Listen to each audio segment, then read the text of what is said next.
I think my moral is don't use Redis for anything after tonight. My name's Luke. I work at a place called The Score.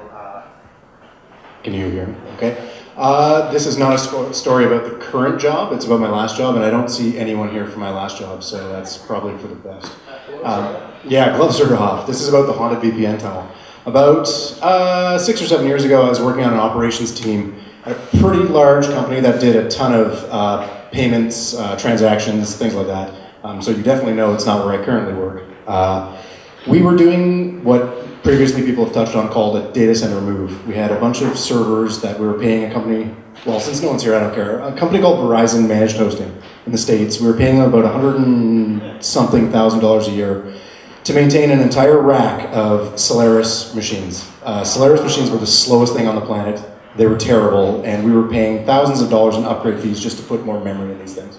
So what we wanted to do was to move everything to an in-source data center in Toronto, buy all the hardware, buy the firewalls, buy the networking gear, and so on and so forth. So somehow we had negotiated with all of our partners that we had at this anonymous company to have 6 hours a month of a maintenance window. The 6 hours happened to be defined in every contract as the last Sunday of each month from midnight to 6 a.m. Now maybe you ops people know the absolute worst time to do anything on an operational scale is at like 4 in the morning when you haven't slept. So through the years, sometimes we've had events like that.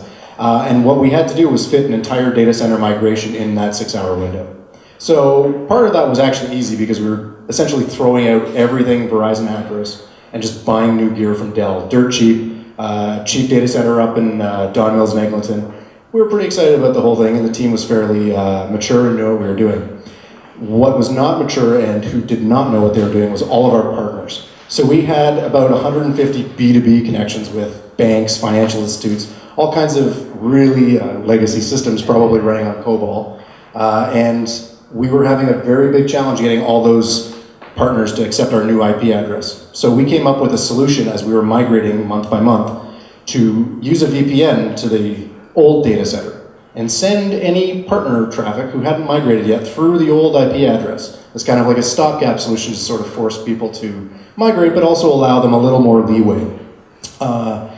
So in our second last maintenance window, when we were almost done cutting everything over, we had put all these tunnels in place. We were using a very simple tool, I guess HA proxy is what you'd look at now, where basically to talk to a partner, our Java app would connect to localhost on a very special port, and then that would get forwarded over the tunnel.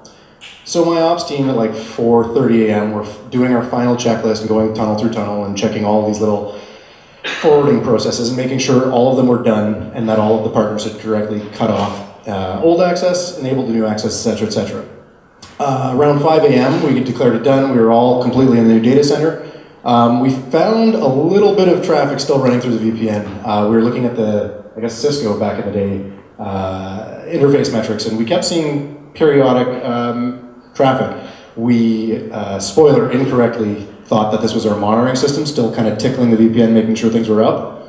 So we did a test transaction, got all the way through to the payment phase, and said, oh, we're good, we're golden. And around 6 a.m., site's back up, everyone goes back to bed immediately because we're completely exhausted. Around 4 hours later, of course, we get a phone call saying that no one has been able to pay for the last 4 hours. So this is probably the darkest moment of my life, getting that phone call as the team lead at the time. So I full on panic, jump on the system, and I use a couple tools to determine that our payment provider was not accepting traffic on the new interface. Further than that, I found out that in the previous maintenance window, someone on the ops team decided to use IP tables to forward the tunnel instead of a load balancer or an actual port forwarder, which meant that in our meticulous audit and checklist, we did not catch that the single most important piece of our entire app, taking people's money, wouldn't work when we cut over. So 4 or 5 hours later, when I get the call, it's a very quick fix. Thank goodness it was easy to troubleshoot. Then on Monday, of course, a gigantic business meeting about what happened. And we had lost in that period of time a few $100,000, probably $400,000. So there's 3 ops guys on my team, and blood is called for. People want to know who possibly did this. Now that name we're taking to our grave. We never sort of said which of the three did it, so that if they wanted to actually, reprimand us, it was an all or nothing deal. So the good thing is, I guess the silver lining is that we had happened to sort of have a place where you can only buy this commodity from us.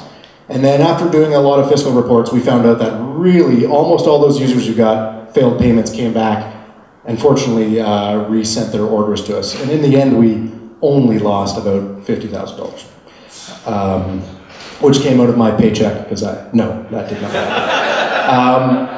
But the moral of the story is that I actually don't know the moral. It was terrifying. I haven't wanted to sit down and actually analyze a moral. Maybe don't. I guess honestly, the moral: don't ever schedule your hardest things in the middle of the night. Try to architect systems where you don't have to do that. I guess because no one is going to screw up more than someone that's had no sleep. That's it. Thanks.